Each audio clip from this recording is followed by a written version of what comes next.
La Central Deportiva. Continuamos en el aire de Cadena 3, estamos en la Central Deportiva, en estas charlas de cuarentena. Realmente tenemos un personaje impresionante del otro lado de la línea telefónica.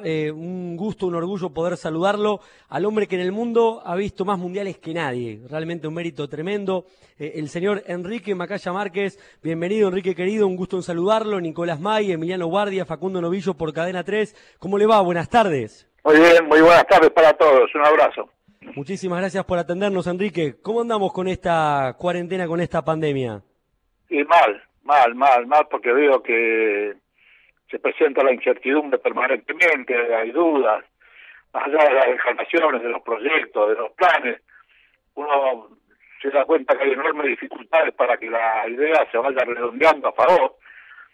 Y entonces comienzan las dudas, y que hay que volver hacia atrás, que no hay que volver hacia atrás, qué va a pasar en el futuro, que si van a alcanzar las camas, que si no van a alcanzar las camas. Todo al principio era, y nosotros con el diario del lunes habíamos arrancado fenómenos, teníamos todo proyectado, nos habíamos anticipado al fenómeno que se producía en Brasil y Estados Unidos, y ahora vemos que el problema comienza a apretarte un poco más y las respuestas no aparecen tan fáciles.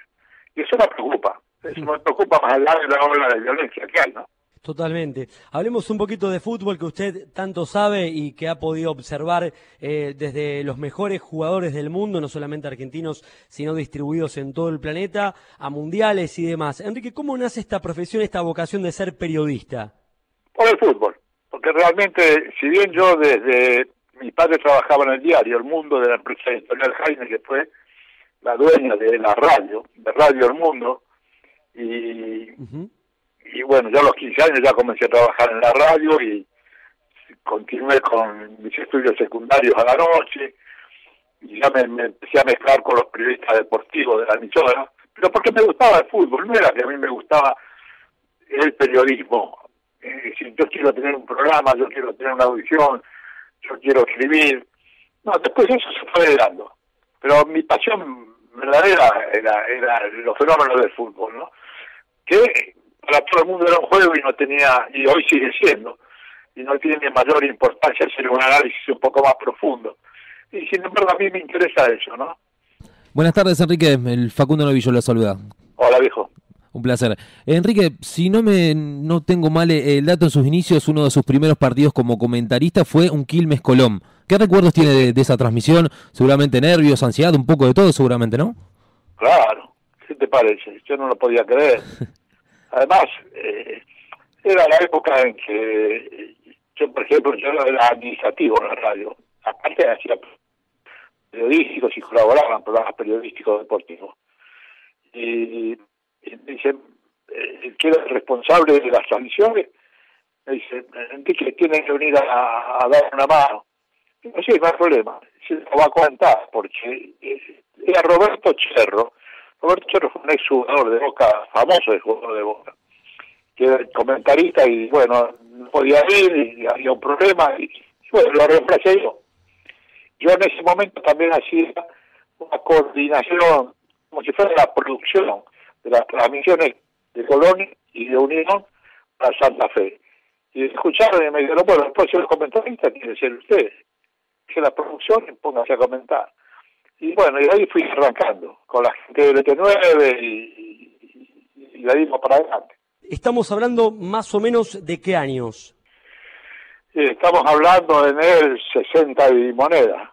Cuando ambos ya estaban en primera, habían llegado recién Colón en el 65 y Unión no, Unión todavía no estaban en primera. Unión estaba en la B y Colón estaba en la C. Bueno, entonces, claro, un año. Fue antes del 65. La época del Mini, en Unión, de Borgoño. No, equipazos, equipazos. Sí. Era difícil llegar a primera. Un equipo bárbaro. Claro, era difícil llegar a primera ahí. Muy difícil. ¿Y cuál es el sentimiento por esos clubes entonces, ya que el comienzo periodístico de Enrique Macaya Márquez está ligado al fútbol de Santa Fe Capital? Hoy viéndolos, Colón habiendo jugado una final internacional el año pasado, Unión ahora con sus primeras participaciones coperas internacionales. Yo tengo una gran simpatía por ellos, pero son distintos los jugadores, son distintos los equipos, y bueno, yo no soy santafesino, pero yo he ido a Santa Fe a hacer los clásicos, por ejemplo, y después seguíamos la campaña toda de visitantes. Pero, lógicamente, tengo un afecto, tengo un cariño, incluso por la gente que trabajaba en Santa Fe, ¿no? Enrique, ¿cómo le va? Emiliano Guardia lo saluda, un gusto. Igualmente. Le consulto porque debe ser imposible llevar una cuenta, ¿no?, de la cantidad de viajes, de estadios, de partidos que ha transmitido también, pero a nosotros que somos periodistas realmente lo disfrutamos muchísimo al viajar, al conocer distintos lugares, todo lo que el fútbol nos ha regalado también en el poquito tiempo que llevamos también haciendo esto, pero a usted lo ha enriquecido seguramente muchísimo. Si tiene algo para contar, alguna anécdota que dice es increíble, más allá de lo que pasa dentro de la cancha, ¿no?, de un viaje, de algún lugar en particular, de alguna personalidad, algo que le haya pasado que diga, esto la verdad me lo guardé para siempre. Bueno, yo siempre cuento, y esto lo repito, y soy un poco fastidiosamente reiterativo, con mi primer mundial, ¿no? Porque era mi primer viaje en serio. Pero lo que pasa es que es difícil explicar que yo viajé en un DC-7, que era un turbohélice, que no tenía autonomía como para hacer un viaje tan largo directamente a Europa, entonces paraba en todos lados. Yo tenía un entusiasmo extraordinario, yo iba con Eugenio Ortega Moreno, que era redactor, y íbamos por Radio Belgrano. Y era un mundo totalmente distinto. Y hoy pienso, yo quiero hacer este viaje, yo no sé si llego al mismo destino, porque fuimos con un destino equivocado, porque yo me di cuenta arriba del avión, mi colega, mi amigo, mi compañero me dice, mirá, cuando lleguemos a Hamburgo, le digo, escuchame, estos pasajes dicen que vamos a Frankfurt. Bueno, la cuestión es que yo me hice un curso en el avión, en la última escala, con una señora que vivía alemana, que vivía en San Isidro, que estaba de regreso para Alemania, me enseñó la fonética de cómo pedir pasajes en tren. Nos tomamos un tren y aparecimos en Hamburgo. Y de Hamburgo tomamos una camioneta con el gordo Roberto Moreno, que trabajaba con Fioravanti en Radio del Mundo, y aparecimos en Malmo, que es el sur de Suecia. Nadie sabe que existe Malmo. En el sur de Suecia, y atravesamos norte de Alemania y Dinamarca con ferry, en una camioneta. Una cosa de loco. Si uno organiza y con toda la información y toda la tecnología, de pronto te perdés. Y nosotros llegamos. Es un milagro que se da, ¿no? Sí, y eso que marca también de aprender la fonética en el viaje con una señora que era también alemana. Además, hoy, por ejemplo, el año pasado, hace 2 años en el Mundial de Rusia, muchos con el teléfono tenían el traductor de Google ahí, ponían el audio para que le hablen en ruso. Sí, cómo cambió todo, ¿no? Cómo cambió todo. Pero bueno, también te deja ciertas satisfacciones y de pronto algunas amarguras como resultado que vamos a dar en contra, y ustedes lo saben, que si viajan bastante van esperanzados en que acompañe alguna victoria importante de los equipos que vos vas a representar y que vas a cubrir, y a veces no será. Enrique, ¿cómo recuerda el día que conoció a Alfredo Di Stéfano? ¿Dónde lo conoció? ¿Qué recuerdos tiene de ese momento? En el barrio. Yo vivía a 50 metros de la casa de Alfredo. Pero era otra época, estamos hablando de una época en donde los barrios eran diferentes, donde, o sea, en la misma manzana vivía, en una esquina Libertad Lamarque y a la vuelta vivía Alfredo Di Stéfano. Y bueno, y yo cuidaba un puesto de diarios ahí en la esquina, el directorio de Carabobo, a media cuadra de la casa de Alfredo. El otro día hice una charla y por internet con una escuela donde amigos de más mis nietos todavía, y estaba un nieto de Alfredo Di Stéfano, que había ido con la hermana, y yo me acuerdo de la hermana, me acuerdo perfectamente, jugaba al básquetbol en esa época, y vivían ahí, y siguen viviendo, en Flores Sur. Y con Alfredo, bueno, él venía, no era el típico jugador de Villa, o el típico jugador de trabajar el potrero modestamente. Él venía de una clase media alta, tipo bien comido, como el alemán le decía, muy fuerte, y que era muy inteligente. Él sabía lo que quería, se había puesto las metas con mucha claridad, y había elegido el camino que correspondía. Entonces decía, yo no voy a ir nunca al consultorio. Cuando hablaba del consultorio médico de AFA, era que atendía a todos los clubes. Y si yo, a mí no me van a ver por el consultorio, no me van a ver, porque yo, para pasarlo, no usaba la gambeta, muy parecido a Pelé eso, ¿no? no usaban tanto la gambeta, no usaban tanto el dribbling, sino que más bien para evitar el roce y no dar ventajas en un adversario que te pueda pegar, adelantaban la pelota, te cruzaban el cuerpo, usaban más que nada con técnica, pero sin darte ventaja. Bueno, ahí los conocimos, y de ahí mi admiración por Alfredo, jugador de toda la cancha, como dicen todos. Bien. Y sin dudas, Enrique, el Estudiantes de Osvaldo Subeldía fue uno de los grandes equipos argentinos que trascendió no solamente en el continente, sino también en el mundo. Usted tiene una relación, no sé si de amistad específicamente, pero de mucha cercanía con Osvaldo. ¿Cuál es la relación que tenía con él? Muy buena, pero además porque yo justo en esa época trabajé en Radio Provincia, y como yo vivo en la capital y vivía en la capital, ellos también, cuando digo ellos, digo Bilardo y digo Subeldía, y volvíamos en el mismo tren. Entonces nos veníamos discutiendo todas las jugadas, la forma de entrenar. Es decir, yo tenía además yo tengo esa inclinación. Me gustan esos técnicos de mucho trabajo que pasan en pensar, como Bilardo, como Bielsa, por ejemplo, sí, que como Lorenzo, que te dan temas como para la discusión. No digo que aceptes como una verdad universal su manera de pensar el fútbol, pero de todas maneras te dan elementos de juicio como para que vos puedas discutirlos y bueno, y los aceptarás cuando estás convencido. Pero yo volvía siempre con ellos y entonces teníamos una muy buena relación y ellos me abrían las puertas en momentos en que no era tan fácil abrir las puertas de un equipo, ¿no? Enrique, ya que hablamos de Marcelo Bielsa, ¿cómo evalúa usted este ascenso con el Leeds United, un equipo tradicional de Inglaterra que estuvo 16 años en el ascenso? Muy bueno, me pareció muy bueno, me puso muy contento a mí. No, además ganar un ascenso en Inglaterra no es nada. Pero bueno. Por ahí cuando y hay mucha gente que se quedó en el pasado, ¿no? Como que el mal mundial, el fracaso de Corea-Japón 2002, sí, pero pareciera ser lo último. Claro, pero es curioso eso, ¿no? Porque te hace dudar. Porque Argentina, primero, muchos que no saben te dicen, no, se vino primera serie. ¿Cómo puede ser? Argentina, ¿sabes cuántas veces se vino primera serie en los mundiales? No era la primera vez que se iba en primera serie. No era la primera vez. Después, ganó, empató y perdió. Y perdió ahí. Y no clasificó por esas cosas de la diferencia. De una pequeña diferencia. Y lo que no tienen en cuenta es el análisis de qué pasó con esa selección.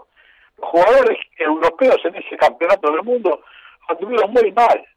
Anduvieron muy mal porque venían todos de temporadas muy exigentes y venían muertos. Y los equipos y los jugadores argentinos que integraban la selección no rindieron, no dieron respuesta. Más allá que él, de pronto le dice, bueno, no quiso poner a Batistuta junto con Crespo, y cualquiera no los pone a los dos de punta, que son rivales. Cualquiera, y en cualquier partido nadie dice nada. Pero bueno, así como no le perdona a esta selección que haya jugado 3 finales, que haya llegado a 3 finales y le dicen pecho frío, no sirve, no siente la camiseta. Antes de llegar a 3 finales, ¿sabes lo que pagaría la gente por llegar a 3 finales con Copa América, con Campeonato del Mundo? Pero bueno. Sobre todo, Enrique, después de lo que pasó en Rusia, ¿no? Con esa desorganización interna que nos echó rápido de la Copa. Seguro. ¿Acerca de Sampaoli le quedó algún concepto del breve paso del ex técnico del Sevilla hoy en Atlético Mineiro? No, porque tiene que tener algún mérito que yo no le di. Tiene que tenerlo, porque si no, no puede andar por equipos donde hay competencia internacional, equipos que tienen ambiciones y que tienen respuestas económicas. Por algo lo han elegido, yo no sé. No le ha ido bien, yo creo que cometió errores y de los ceros con el manejo de la selección argentina, ¿no? Uh-huh. Enrique, le pregunto, le tocó ver todo, lo mejor de lo mejor. Hace poquito hablamos con el flaco Menotti, rememorando el título argentino de 42 años atrás. Él dijo, jugué y además los vi. Y tuve una relación, por ejemplo, con Cruyff, ¿no? Cruyff, Sívori, Pelé, que contaba lo mañoso que era un Pelé, que era un tipo que no se dejaba golpear así porque sí, un Messi, un Maradona. No, recuerdo, bueno, usted mejor que nadie, cuando se pelea con Menotti que le pega en un partido justamente en cancha de Boca, de una final Santos-Boca. Pero yo creo que Menotti, más allá de tener su concepto sobre cómo debe jugarse y cómo debe hacerse un equipo. Y yo creo que fue fundamental en el fútbol argentino para armar seriamente una selección. Después podemos discutir otros temas, la calidad de los jugadores, el puesto donde los ubicó en determinado momento, no haberlo llevado a Maradona en el primer mundial, le salió campeón en el 79 del juvenil en Japón y podía haber entrado en el 78, pero bueno, son pequeñas cosas que no hacen a la historia, pero es verdad lo que dice. Ahora, está hablando de jugadores a la serie, está hablando de Cruyff y está hablando de Pelé, y es verdad lo que te dice de Pelé. Pelé, vos le pegabas a Pelé, Pelé te la pegaba. Pelé levantó a unos brasileños que con grandes jugadores de pronto temperamentalmente aflojaban frente a Argentina y frente a Uruguay. Y cuando apareció Pelé se acabó la historia. Si vos te lo querías llevar por delante no podías. Se acabaron las élites y empezaron los negros en serio. Y de todos esos estupendos, notables, los mejores que usted ha visto, es difícil, pero no puedo evitar la pregunta. ¿Hay alguno que usted elija que pone por encima del resto? Alfredo. Di Stéfano. Yo pongo Di Stéfano, después tenés por décadas, ¿no? Pero claro. Yo tengo Di Stéfano, tengo Pelé, tengo Cruyff, tengo Maradona. Y ahí paramos. Ahí paran en esos cuatro. Sí. Y ahora Messi que se viene acercando. Yo creo que Messi tiene algunas cosas que todavía no pudo demostrar, no sé si las tiene.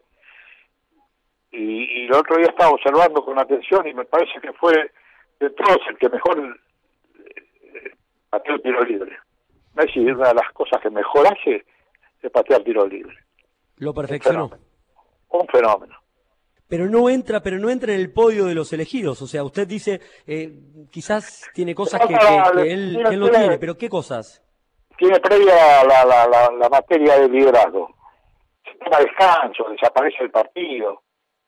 Es diferente, pero le alcanza como para ser hoy el mejor, ¿no?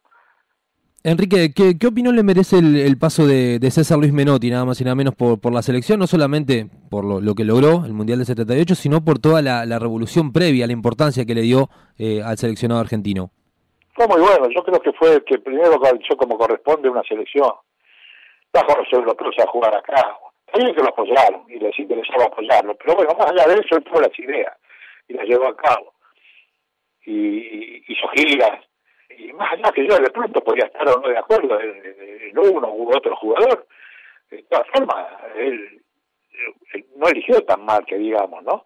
Y además formó equipo con jugadores del interior del país, claro, sí, lo hizo muy abierto, lo hizo realmente con mucha inteligencia. Para mí lo hizo muy bien y muy meritorio. Pero bueno, después en el 82, cuando le tocó juntar a Kempes con Maradona, fracasaron. ¿Y de Bilardo? ¿Qué opinión tiene sobre el paso también de...? Con Bilardo estuve mucho más cerca, por claro. aquello de estudiante, y ya sabía cuál era la idea. Yo lo defendí todo lo que pude desde un punto de vista muy neutro y muy periodístico, pero yo me daba cuenta que estaba amenazado porque no conseguía resultados, ni juego ni resultados. Y de pronto se despertaron. Enrique, y su hijo tuvo un paso muy importante por Santa Fe, cuando estuvo con el negro Astrada. Bueno, entrenaba a Colón, exactamente, trabajaron allá por el año 2006-2007. Él estuvo menos en Racing, estuvo en Independiente, en Boca, en River campeón con Astrada. En San Lorenzo, que estuvo con el Gallego Méndez, mira que está con Maradona ahora, y bueno, el campeón con Bielsa, con Vélez, y después, bueno, después estuvieron por Europa, ¿no? Con Pellegrini. No agarró por el lado del micrófono. No, para nada. Eso habla bien de usted, de que no le ejerció presión, ¿no? Para que haga más o menos lo mismo que el padre. No, para nada. Que haga lo que le guste y lo que sepa y lo que le venga mejor. La última, 16 mundiales. Sí. Y tenemos una pregunta de un colega, por favor, son 25 segundos. Dos cositas cortitas, ¿eh? Ahí Jorge Parodi, desde Córdoba, pregunta lo siguiente. Hola Enrique, buenas tardes. Soy Jorge Parodi. Los saludo desde Córdoba. Y una doble consulta. Al periodismo en general, al periodismo deportivo en particular, le están faltando maestros. Y la segunda parte, su recuerdo, su opinión sobre quien ha sido un emblema para nuestro periodismo aquí en Córdoba, Víctor Brizuela. Un abrazo. Gracias. Bueno, yo con Víctor tenía una muy buena relación, ¿no? Era un capo, era severo, era exigente, y a veces no pensábamos de la misma manera en el aspecto futbolístico, pero teníamos una línea como para poder decir las cosas y no empeñar nuestra opinión, por un lado. Y la primera parte de la pregunta era... Si faltan maestros hoy en el periodismo para usted. Establecerlo, eso, muy difícil. Yo creo que hay muy buenos periodistas hoy, muy buenos periodistas, pero cada uno tiene una pelea, porque hay tantos, tienen una pelea y una competencia bárbara, ¿no? Entonces, de pronto, bueno, no se respeta al protagonista como hay que respetarlo, y el periodismo partidario también tiene que ver en esto, porque vos tenés que hacerte amigo de los jugadores para conseguir una nota, y viene una gran competencia entre todos los medios, y entonces tenés periodistas demasiado parciales. Hoy los periodistas te dicen, yo soy hincha de este, yo soy hincha del otro, yo soy hincha del otro, y está bien, y se aseguran bien con sus opiniones y su conocimiento. Pero yo creo que son un poco fiacas en cuanto a la investigación, en cuanto a, no digo a la investigación que te da un archivo, sino a la investigación de hablar con los psicólogos. La época que se viene es, tenés que conocer de lo que significa la nueva tecnología que se viene para poder darte cuenta de que el VAR se va a estar equivocando en la medida que no ponga más cámaras, por un lado. Entonces tenés que saber de la tecnología para poder a la gente explicarle e interpretar esa tecnología. Tenés que saber cómo comunicarte con la gente y seguir investigando, Enrique, querido, lo mejor a cuidar ese récord y bueno, Qatar 2022, hay que seguir sumando, hay que cuidarse. Bueno, está bien, fenómeno. Un abrazo, Enrique. Chao, querido. Muy amable.